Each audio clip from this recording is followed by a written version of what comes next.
धर्म, संस्कार, ज्ञान, मर्यादा, विवेक, परंपरा, देव कृपा, ये सभी गुरु के कारक तत्व हैं और गुरु को जीव का भी कारक माना गया है। कुंडली का पंचम भाव प्रारब्ध का स्थान है और पंचम से पंचम नवम भाव भाग्य का स्थान है, जिसके कारक बृहस्पति हैं। और जब किसी जीव का जन्म होता है तो वो अपने साथ अपने भाग्य को साथ लाता है, जो कि उसका नवम भाव है।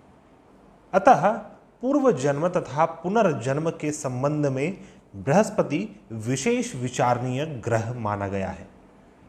आइए समझते हैं बृहस्पति छठे भाव में पूर्व जन्म के किस प्रकार के कर्म को उद्घाटित करता है।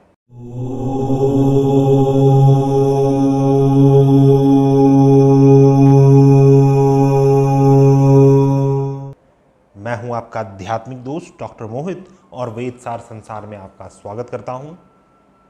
आज हम पुनः पूर्व जन्म कर्म के श्रृंखला में बृहस्पति ग्रह कुंडली के छठे भाव के ऊपर विचार करेंगे।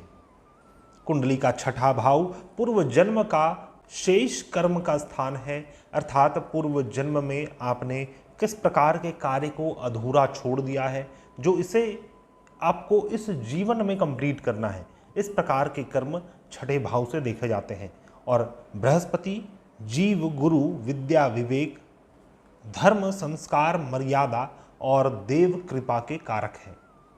और यदि बृहस्पति ग्रह कुंडली के छठे भाव में है और किसी भी प्रकार से बृहस्पति अगर अपने अशुभ स्थिति में है, या तो बृहस्पति अपने शत्रु की राशि में हो, या फिर शत्रु ग्रह के साथ स्थित हो, या फिर अशुभ ग्रह के साथ स्थित हो, या फिर अशुभ ग्रह क्रूर ग्रह की दृष्टि पड़ती हो, या फिर बृहस्पति अपनी नीच की राशि या फिर किसी वक्री ग्रह की दृष्टि पड़ती हो, तो ऐसे जातक ने पिछले जन्म में बृहस्पति जैसे लोगों का अनादर किया होता है, जैसे कि गुरु या फिर बुजुर्ग जन अवहेलना की होती है, या दूसरे का भाग्य खा गया होता है। दूसरों का हिस्सा, दूसरों का अधिकार को हड़पने वाले व्यक्ति के भी बृहस्पति कुंडली के छठे भाव में होते हैं।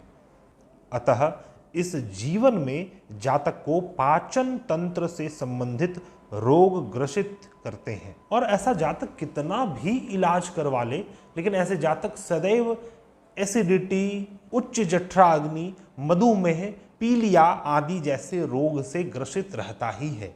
ऐसे जातक को सदैव लीवर के रोग से ग्रसित होना पड़ता है, पीड़ित होना पड़ता है। शुगर, मधुमेह जैसी परेशानी, डायबिटीज जैसी परेशानी भी जातक को उत्पन्न होती है, या फिर पेनक्रियाज से रिलेटेड प्रॉब्लम्स क्रिएट होते हैं। पीलिया रोग होना, पीलिया का बुखार होना, गैस्ट्राइटिस की बीमारी होना, जिसे हम GID कहते हैं। और ऐसे जातक को गुर्दे और आंतों के रोग ज्यादा होते हैं। और यदि आपकी कुंडली में बुध ग्रह भी किसी भी प्रकार से निर्बल या पाप प्रभाव में हो, बृहस्पति तो छठे भाव में हो ही, और बुध ग्रह कहीं भी स्थित होकर निर्बल हो, नीच का हो, पाप प्रभाव में हो, नीच ग्रहों से दृष्टि प्राप्त करता हो, या फिर कुंडली के किसी भी तृक भाव में हो, 6th, 8th और 12th हाउस में हो, तो पिछले जन्म में गुरु को अपशब्द कहने वाला ऐसा जातक होता है। तथा ऐसे जातक को वाणी के दुरुपयोग करने के कारण कान, नाक के रोग भी सदैव सताते हैं। और यह स्थिति जीवन के 24वें वर्ष में अवश्य उत्पन्न होती है। यदि बृहस्पति ग्रह का गोचर आपकी कुंडली के छठे और द्वादश भाव में हो जाए, तो भी इसके प्रबल फल आपको देखने को मिलते हैं। बृहस्पति की महादशा, अंतरदशा में भी इसके आंशिक फल से जातक को पीड़ित होना पड़ता है। ऐसे जातक के सदैव धन खर्च हो ही जाते हैं, क्योंकि बृहस्पति फाइनेंस के भी कारक है। जातक के द्वारा पूर्व जन्म में किसी के धन आदि को भी हड़पने की बात दिखती है, या फिर पूर्व जन्म में ऐसा जातक किसी के मोरल वैल्यूज को डाउन करने वाला होता है, कहीं पर के संस्कार को तोड़ देने वाला होता है, वहां पर के रीति रिवाज, परंपरा को तोड़कर, हटकर, उससे विरुद्ध होकर कार्य करने वाला होता है, तब भी बृहस्पति कुंडली के छठे भाव में आते हैं। ऐसा जातक बहुत ही खर्चीला स्वभाव का होता है। साथ ही ऐसे जातक के अंदर कई सारे ऐब होते हैं, गलत आदतें होती हैं। ऐसा जातक कामी स्वभाव का होता है, काम वासना से भी पीड़ित रहता है तथा क्रोधी होता है, अर्थात कि अहमवादी होता है। अहंकार में सदैव चूर रहने वाला और अहंकार से भरे शब्दों को कहने वाला होता है। ऐसे जातक को सदैव किसी विशेष बात का वहम बना रहता है, किसी विशेष बात का डर या फिर एक प्रकार का फोबिया बना रहता है।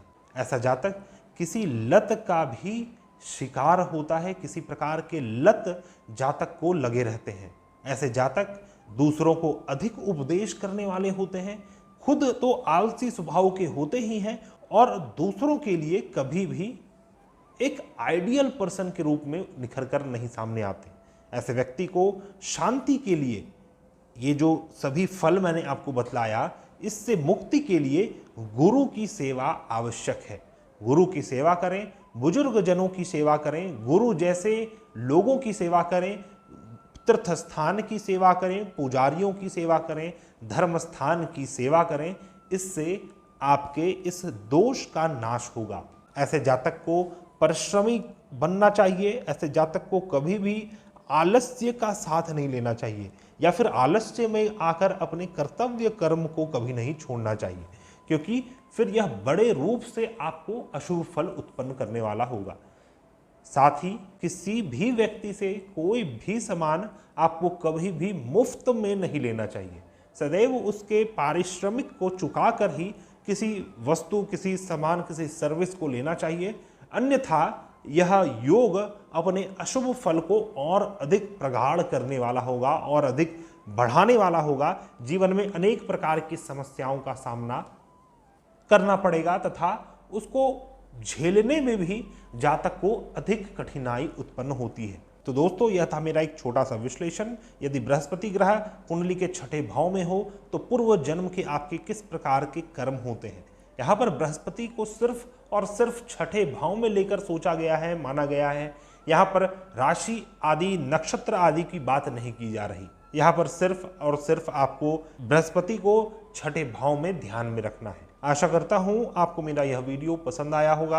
यदि आपको हमारे वीडियोस पसंद आते हैं तो कृपया चैनल को सब्सक्राइब करें, इस वीडियो को लाइक करें, हमारे प्लेलिस्ट को अवश्य विजिट करें। यदि आप अपने पूर्व जन्म की कुंडली का विश्लेषण करवाना चाहते हैं या फिर किसी भी प्रकार की समस्या से जूझ रहे हैं और उसका समाधान ज्योतिष शास्त्र के माध्यम से चाहते हैं तो आप हमारे से कॉन्टैक्ट कर सकते हैं। हमारा कॉन्टैक्ट डिटेल्स आपको मेरे डिस्क्रिप्शन बॉक्स में मिल जाएगा। हम मिलते हैं नए वीडियो में, तब तक के लिए धन्यवाद। जय हिंद।